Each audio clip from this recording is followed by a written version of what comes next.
Hi everyone, my name is Dominique O'Brien, and the article I decided to summarize is titled The Neuropsychology of Delirium, Advancing Science of Delirium Assessment. So the researchers slash authors of this article wanted to prove how neuropsychology research could improve assessments for diagnosing delirium. So their main focus for the study was inattention, which is on the criteria in the DSM-5 for delirium. So that was what they mainly focused on when researching this topic. So what they found was that patients with delirium typically displayed impairments on subjective tests of attention, and they showed abnormal levels of arousal, which also seemed to be an indicator of delirium. So overall, in conclusion of the research, they were able to prove that their theory of neuropsychological research, that it would be helpful in kind of like modifying and updating assessments for delirium. So I kind of wanted to touch upon what neuropsychology even is, because I prior to this had no idea even what that was. So it was really good to learn. Neuropsychology is the relationship between brain and behavior. The authors described it as the behavioral expression of brain dysfunction. So I feel like that was pretty self-explanatory and made a lot of sense to me. So neuropsychology research is, I think, very helpful. When they broke it down in the article, they mentioned that it has the capability of measuring all of the necessary areas that you would want to kind of like hone in on. So it has the ability to measure things like attention and perception, memory, language, and executive functions, which all tie into delirium and could help more accurately diagnose someone with delirium. And obviously accuracy is key when diagnosing someone with something such as delirium, because as mentioned earlier on in this PowerPoint, delirium can actually become fatal, or somebody could end up in a coma, but obviously worst case scenario is that they pass away from something like this. So accuracy is very important when it comes to diagnosing someone with a mental health disorder or issue. So I think one of the main reasons that the researchers really focused on inattention was it's in the criteria for and the DSM-5 for delirium, and also it was something that was that directly tied in to neuropsychological research, something that they could definitely measure, which is important. Another thing that they brought up that I thought was interesting, and that has to do with inattention, is that how clinicians currently diagnose someone with delirium might not always be the best way. So currently clinicians use like cognitive assessments and interviews. So they'll interview the patient. They also use other ways to measure it.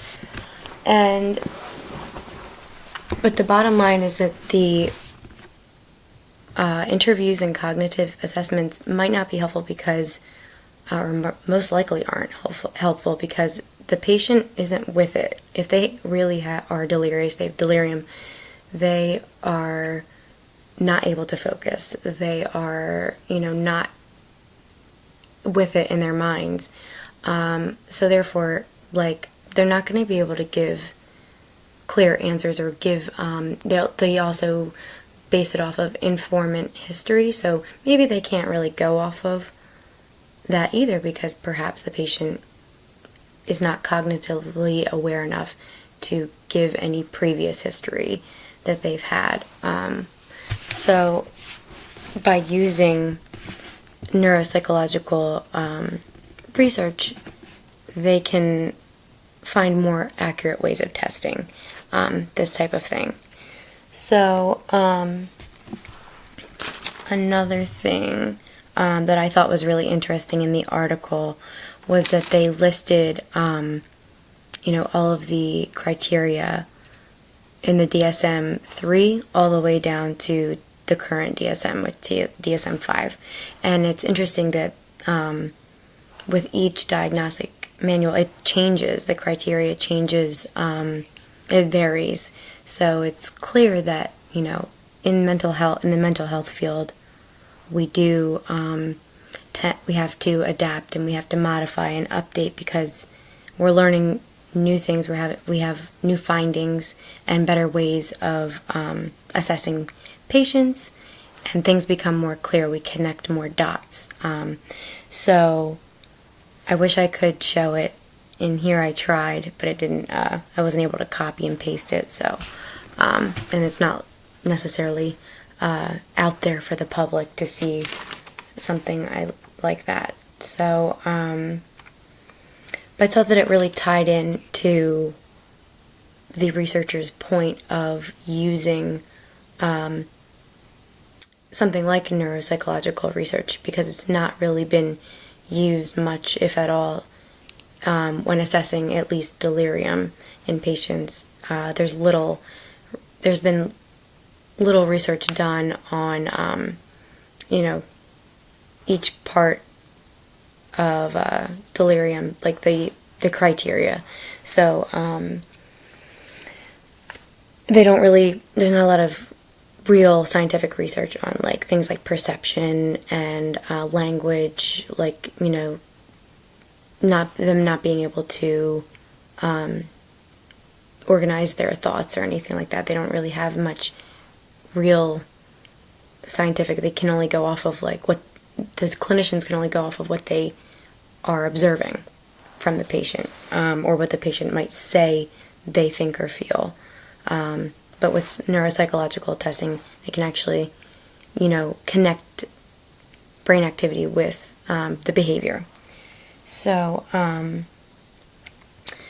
I thought that the listing of the different changes and criteria from DSM-3 to DSM-5 was really cool because, again, like, we're constantly adapting and changing to modify criteria to best to be able to accurately assess patients, so that if we have the right diagnosis, we can better treat someone with whatever diagnosis they might end up having, and so they don't get the wrong treatment. So let's see. So overall, it was a very interesting article, and it really gave insight as to how we are progressing in the mental health field and how important it is to properly diagnose a mental health disorder such as delirium. And the next page of the slideshow, you'll find 3 different national web resources that I was able to locate online. So you can click on each of these and learn even more about delirium and keep updated on what they're finding and researching about it. Thank you.